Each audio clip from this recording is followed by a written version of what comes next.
L'année passée, une vague a déferlé sur la France. Celle du documentaire sur DJ Mehdi. La série, elle a fait genre 15 millions de vues au total. Alors que vraiment, arrêtons de faire semblant. Pour la plupart, on le connaissait presque pas 6 mois avant. Vous inquiétez pas, c'est normal. Globalement, tout le monde s'en fout des beatmakers. Mais alors, comment cette série a accroché autant de monde? Et pourquoi elle pose plein de questions du point de vue historique?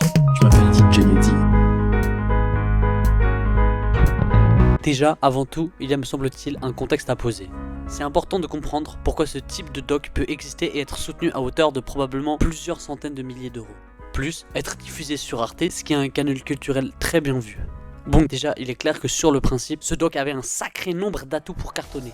D'abord, parce que depuis quelques années, on assiste à une coolisation de l'héritage rap des années 90, surtout dans les milieux bourgeois qui sont décisionnaires sur ce genre de choses. Ce constat a été théorisé notamment par Pierre Bourdieu, qui est un grand sociologue français, quand il constate que les bourgeois ont tendance à s'approprier la symbolique d'à peu près n'importe quoi d'underground quand il n'est plus d'actualité. C'est une façon pour ces classes de s'approprier des codes perçus comme authentiques, subversifs et ou populaires sans en subir les stigmates sociaux. C'est à peu près ce qui est arrivé au jazz, au rock et ce qui est en train d'arriver par exemple à la culture punk. On peut dire que le fait d'être passé par l'électro, ça lui a permis de participer à la légitimité de tout un capital symbolique du rap en incorporant l'école hip-hop à celle de sonorités électro. Et puis aussi, il faut dire que ces dernières années, on a eu une mode du film hommage, souvent de merde, sur des musiciens. On peut citer Bohemian Rhapsody, Rocketman, etc. C'est aussi une raison de l'existence de ce type de programme. Et en dehors de cela, il faut dire que l'histoire du petit banlieusard d'origine tunisienne qui perce dans le monde titille déjà bien la corde patriotique des Français. En proposant une histoire de réussite méritocratique, ça nous réconforte et cette volonté d'appropriation de cette histoire, comme d'un exemple de fierté française, se ressent jusqu'au titre qui, outre le jeu de mots, présente sa vie comme racontant une success story à la française. Déjà partant de ses constats mercantiles, le documentaire avait des biais historiques. Mais en plus, le documentaire a été fait par un ami de Mehdi, qui s'appelle Thibaut de Longeville. De manière très générale, son histoire est narrativement intéressante. C'est en gros l'histoire d'un underdog constant, génie un peu fou, qui meurt tragiquement. Et putain, c'est bien mis en scène par Thibaut de Longeville, qui globalement assume complètement de faire du contenu iconisant. Ce qui est à la fois la force et la limite de Made in France réside dans ses choix narratifs. Une séquence qui le montre bien, c'est les premières secondes du premier épisode avec cette scène d'exposition. La série s'ouvre sur la mort tragique de Mehdi. Ce choix dramatique établit immédiatement Mehdi comme une figure mythique. L'épisode continue avec tout un tas de statements qui tentent de poser son importance dès le début. Par exemple, quand on nous dit qu'il est le plus grand compositeur de l'histoire du rap français, une affirmation qui, bien que flatteuse, est historiquement très débattable. Même si quand Thibaut de Longeville fait ça, c'est qu'il sait pertinemment qu'une bonne partie de son public n'a aucune idée de qui est ce gars, et ça permet de poser rapidement le perso et de hyper direct pour celui qui ne le connaît pas. Dans la finalité, ça permet de façonner ce que le sociologue Maurice Alvax appelle la mémoire collective, c'est-à-dire l'idée selon laquelle notre mémoire d'un événement ou d'une personne n'est pas seulement un élément personnel, mais aussi et surtout une construction collective en tant que tissu social. Dans le cas de Mehdi, ce documentaire fera office de maître étalon sur l'image qu'on aura de DJ Mehdi en tant que société au vu du manque de représentation antérieure qu'il avait. D'autant plus que, comme vu précédemment, on nous montre Mehdi comme presque un personnage. Mais outre ces choix de narration conscients, il y a aussi une dimension inconsciente, liée à l'affect de Thibaut de Longeville et au caractère par essence biaisé de la mémoire qui fait qu'il aura une tendance naturelle à modifier l'ordre des choses dans sa mémoire et à organiser les événements et la chronologie de manière personnelle. Il y a aussi peut-être, pour Thibaut de Longeville et les proches de DJ Mehdi, un enjeu de deuil. En créant et en participant à cette série, ça permet de titiller la fonction curatrice de l'histoire.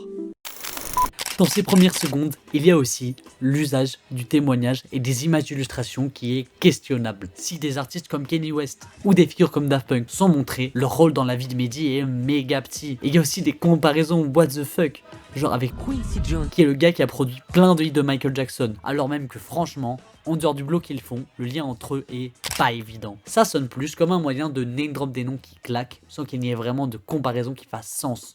On nous amène des arguments d'autorité sur pourquoi l'histoire de ce gars est importante dès le début. Mais la série ne raconte pas seulement l'histoire de Mehdi. Il y a aussi la volonté assumée de nous faire un portrait de la France des années 90 aux années 2000. La série a notamment cette séquence où on nous montre sous fond de musique vengeresse le mépris des médias de l'époque sur la jeunesse du banlieue et sur le rap. La musique qui va avec, c'est le rap, qui signifie frapper. Tandis que les chansons, souvent improvisées, racontent la rue, leur vie de tous les jours et le monde tel qu'ils le perçoivent.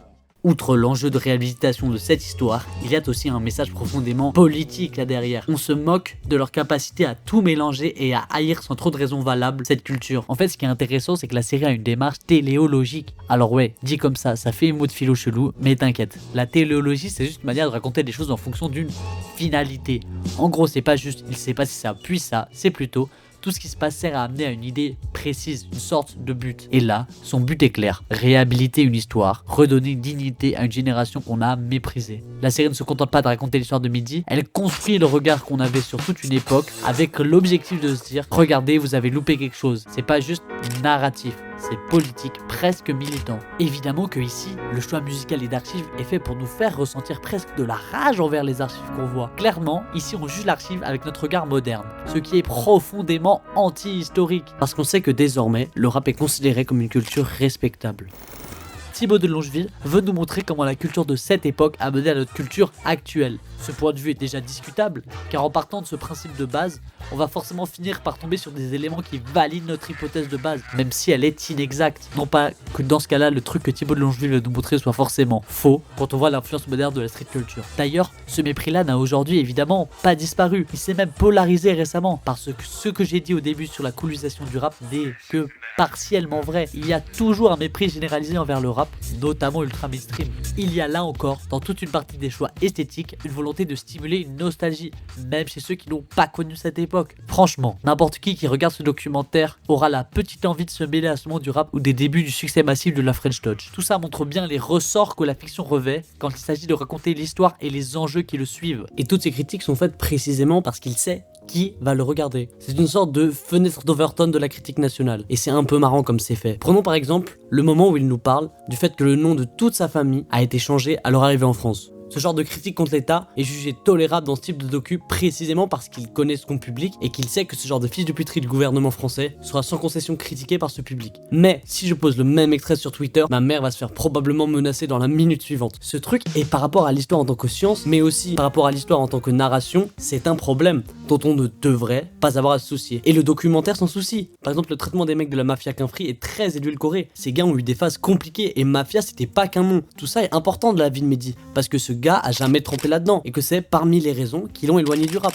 Bon, on parle d'archives depuis tout à l'heure. On n'a pas vraiment questionné le procédé de faire parler un mort à partir d'archives parce que ça c'est jamais anodin. Dans le cas de DJ Mehdi, c'est encore plus tendu parce que le gars est hyper discret sur sa vie privée, il a jamais cherché à se mettre en avant en mode superstar et encore moins à ce qu'on décortique chaque mot qu'il a pu dire à son pote. Là on prend des morceaux de sa voix, des bouts d'archives parfois hors contexte et on les agence pour lui faire dire des trucs qui, dans un autre cadre, auraient pu être formulés autrement ou carrément jamais dit. C'est problématique à plusieurs niveaux. Bon, déjà sur le principe, il a jamais donné son accord pour que sa voix soit utilisée de cette façon. Évidemment, un documentaire peut toujours raconter l'histoire de quelqu'un, mais il y a une énorme différence entre parler de lui et le faire parler. En l'absence de son consentement, on se retrouve dans une zone ultra floue où on manipule l'image de quelqu'un qui n'a aucun contrôle sur ce qu'on fait. Ensuite, il y a le risque de trahir son intention. Quand on découpe une interview pour la faire entrer dans un récit qui sert de storytelling de docu, on réécrit forcément l'histoire. Et Mehdi, il pouvait très bien dire un truc en mode léger ou ironique à l'époque, et là dans un doc, c'est utilisé comme une déclaration hyper profonde qui alimente la légende. Et puis bon, évidemment, il y a aussi la question de respect. Mehdi, il a toujours été dans une posture où il préférait mettre en avant la musique plutôt que sa personne. Lui, ce qui l'intéressait, c'était le son, pas le mythe autour de son nom. Or, avec ce doc, c'est exactement l'inverse de ce qu'on fait. On transforme sa figure en un personnage quasi fictionnel, on utilise sa voix pour renforcer une narration qui lui échappe totalement. Au final, ça pose des questions plus larges sur la manière dont on traite la mémoire des artistes après leur mort. Jusqu'à où on peut aller, à quel moment ça devient de l'appropriation. Mehdi, il a jamais signé pour être une icône formatée, pour raconter une success story posthume. Ce passage entre deux mondes musicaux symbolise la fluidité identitaire qui anime Mehdi. C'est de l'homme qui refuse d'être enfermé dans une case, qu'elle soit géographique, sociale ou artistique. Contrairement à ce que j'ai fait ressentir, j'ai adoré cette série. Tout ce que j'ai tenté de définir, c'est certains enjeux qui façonnent la démarche initiale. Dans le fond, tout ça on s'en fout. Peut-être que l'essentiel c'est un peu que le produit final est tout simplement incroyable et qu'il insuffle à chaque qui l'a regardé l'envie de créer. Donc faites, créez, soyez fiers de vous, ils nous regardent de là-haut. Allez, abonnez-vous, likez, tout ça. On se voit à la prochaine.